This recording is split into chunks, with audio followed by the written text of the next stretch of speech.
حضرت اسحاق علیہ السلام کے نبی ہونے کی گواہی خود قرآن مجید میں دی گئی۔ اللہ رب العزت کا ارشاد پاک ہے، اور ہم نے اسے اسحاق کی بشارت دی کہ وہ نبی اور نیک لوگوں میں سے ہوگا، اور ہم نے ابراہیم اور اسحاق پر برکتیں نازل کی، اور ان کی اولاد میں سے کوئی نیک بھی ہیں اور کوئی اپنے آپ پر کھلم کھلا ظلم کرنے والے ہیں۔ ناظرین کرام، مورخین حضرت اسحاق علیہ السلام کی دعاؤں کا اثر تحریر کرتے ہیں کہ حضرت اسحاق علیہ السلام اپنے بڑے بیٹے مہیث سے زیادہ محبت کرتے تھے، جبکہ ان کی اہلیہ رفقہ اپنے چھوٹے بیٹے یعقوب کو زیادہ چاہتی تھی۔ آخری عمر میں حضرت اسحاق علیہ السلام کی بینائی ختم ہو گئی تھی اور آپ نابینا ہو گئے تھے۔ دونوں بیٹے سعادت مند تھے اور باپ کی بے حد خدمت کیا کرتے تھے۔ بڑا بیٹا مہیث شکار کا شوقین تھا اور عموماً شکار کا گوشت لا کر والد گرامی کو کھلایا کرتا تھا، جس کے بدلے اسے خوب دعائیں ملتی۔ ایک دن کا واقعہ ہے کہ حضرت اسحاق علیہ السلام کا شکار کا گوشت کھانے کا دل چاہا تو انہوں نے مہیث سے اپنی خواہش کا اظہار کیا۔ وہ والد کے لیے شکار کی تلاش میں نکل کھڑا ہوا۔ ادھر والدہ نے جب یہ سنا تو چھوٹے بیٹے یعقوب علیہ السلام سے کہا، بیٹا کیا ہی اچھا ہو کہ تم مہیث کے آنے سے پہلے بکری ذبح کر کے کھانا والد کو پیش کر دو، اس طرح تمہیں دعائیں مل جائیں گی۔ حضرت یعقوب علیہ السلام نے اپنی والدہ کی ہدایت پر عمل کیا اور جلدی سے بکری کا گوشت بھون کر والد کی خدمت میں پیش کر دیا۔ نابینا والد گرامی نے کھانا تناول فرمایا اور دعائیں دی کہ اللہ تمہارے مرتبے کو بلند فرمائے اور تمہاری نسل میں انبیاء اور بادشاہ پیدا فرمائے، تمہیں کشادہ رزق اور اولاد کثیر عطا فرمائے۔ کچھ دیر بعد بڑے صاحبزادے شکار کا گوشت لے کر خدمت میں حاضر ہوئے اور تناول فرمانے کی درخواست کی، جس پر حضرت اسحاق علیہ السلام کو بڑا تعجب ہوا۔ وہ گویا ہوئے، اے بیٹا یہ کیا ہے؟ ایس نے کہا، یہ وہ شکار کا گوشت ہے ابا جان جس کی آپ نے مجھ سے فرمائش کی تھی۔ حضرت اسحاق علیہ السلام نے مزید حیران ہو کر فرمایا، وہ تو تم کچھ دیر پہلے مجھے کھلا چکے ہو۔ اب مہیث کے حیران ہونے کی باری تھی۔ بولے، ابا جان میں تو ابھی شکار کا گوشت لے کر آپ کی خدمت میں حاضر ہوا ہوں، اس سے پہلے تو میں آیا ہی نہیں۔ حضرت اسحاق علیہ السلام سمجھ گئے کہ وہ چھوٹے بیٹے یعقوب لائے ہوں گے، چنانچہ آپ نے مہیث کے لائے ہوئے کھانے کو بھی تناول فرمایا اور اسے دعا دی کہ تمہاری نسل سرسبز و شاداب زمین پر خوب پھلے اور پھولے، ان کے پھلوں اور رزق میں اللہ خوب برکت عطا فرمائے۔ مہیث کو اپنے بھائی یعقوب کا سبقت لے جانا اور پہلے دعائیں لے لینا سخت ناگوار گزرا اور وہ یعقوب علیہ السلام کے دشمن بن کر ان کی جان کے درپے ہو گئے۔ والدہ نے جب مہیث کے غم و غصے کو دیکھا تو انہیں خوف محسوس ہوا اور انہوں نے چھوٹے بیٹے یعقوب سے کہا کہ تم فوری طور پر شام چھوڑ کر اپنے ماموں کے پاس حیران چلے جاؤ، مجھے ڈر ہے کہ مہیث تمہیں کہیں قتل نہ کر دے۔ جب بھائی کا غصہ ختم ہوگا تو میں تمہیں واپس بلوا لوں گی۔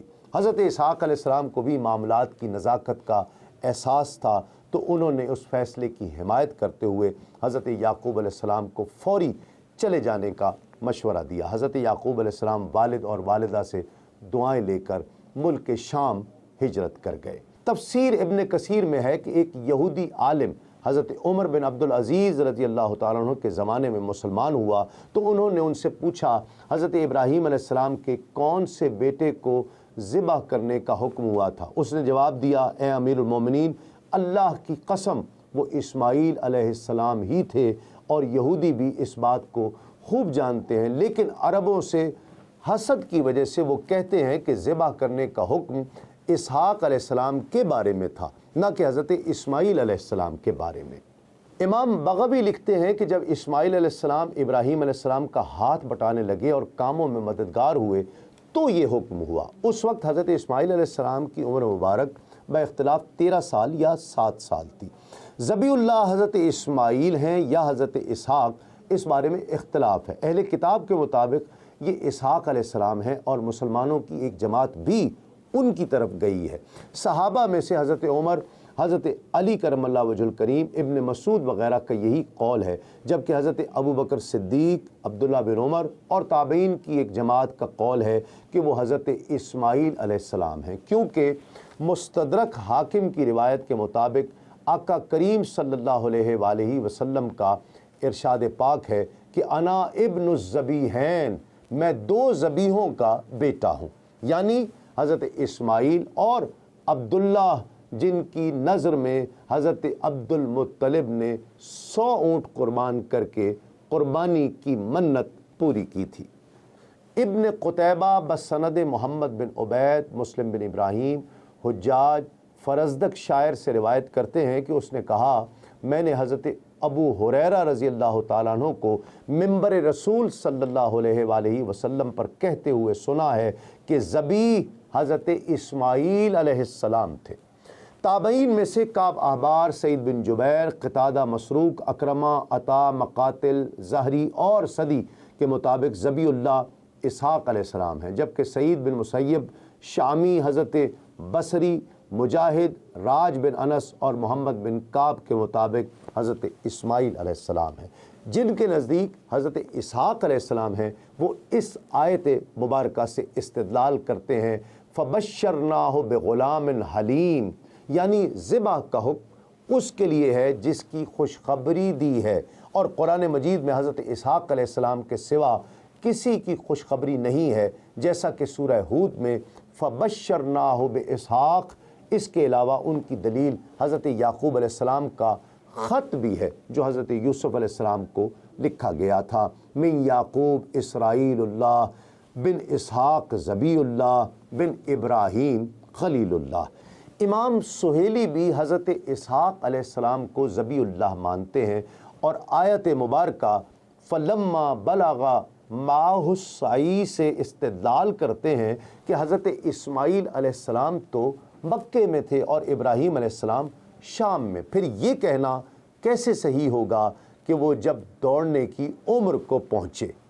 جن کے نزدیک اسماعیل علیہ السلام ہیں، وہ کہتے ہیں کہ یہ خوشخبری حضرت اسماعیل علیہ السلام کے واقعے کے بعد دی گئی ہے۔ وَبَشَّرْنَاهُ بِإِسْحَاقَ نَبِيًّا مِّنَ الصَّالِحِينَ، یہ آیت مبارکہ دلالت کرتی ہے کہ مذبوح اور ہے۔ اسی طرح سورہ ہود میں ارشاد فرمایا، فَبَشَّرْنَاهَا بِإِسْحَاقَ وَمِن وَرَاءِ إِسْحَاقَ یعقوب، جب حضرت اسحاق علیہ السلام کی بشارت دی تو بیٹے یعقوب علیہ السلام کی بھی بشارت دی، تو اسحاق علیہ السلام کیسے ذبیح ہو سکتے ہیں حالانکہ ان کو بیٹے کی بشارت دی گئی ہے؟ حضرت اسماعیل علیہ السلام کے ذبیح ہونے کی دو دلیلیں اور بھی ہیں۔ ایک وہ مینڈھا جس کی قربانی کی گئی، اس کے سینگ کعبۃ اللہ میں آویزاں ہیں، اور یہ حضرت اسماعیل علیہ السلام کے قبضے میں تھے، اور عبداللہ بن زبیر اور حجاج بن یوسف کی جنگ میں جب کعبے کو آگ لگی تو یہ جل گئے۔ اور دوسرے یہ کہ اسحاق علیہ السلام بچپن میں تو رہے ہی شام میں ہیں، اور مکہ کی طرف ان کے سفر کا ذکر نہیں ملتا۔ ابن کثیر کی غیر مبہم رائے میں ذبیح اللہ اسماعیل علیہ السلام ہی ہیں۔ المستدرک کی حدیث 4040 بھی اس کی تائید کرتی ہے، اور وہ حضرت معاویہ رضی اللہ تعالیٰ عنہ سے روایت پیش کرتے ہیں کہ آپ صلی اللہ علیہ وآلہ وسلم کو ایک شخص نے یا ابن الذبیحین کہہ کر پکارا تو آپ صلی اللہ علیہ وآلہ وسلم نے تبسم فرمایا۔ اس کے علاوہ عمر بن عبدالعزیز، محمد بن اسحاق اور حضرت حسن بصری کی رائے بھی پیش کرتے ہیں۔ ابن خلدون نے بحوالہ طبری ذبیح اللہ کا اختلاف اور دونوں طرف کے دلائل کا اجمالاً ذکر کیا ہے، تاہم کوئی حتمی رائے آپ نے نہیں دی ہے۔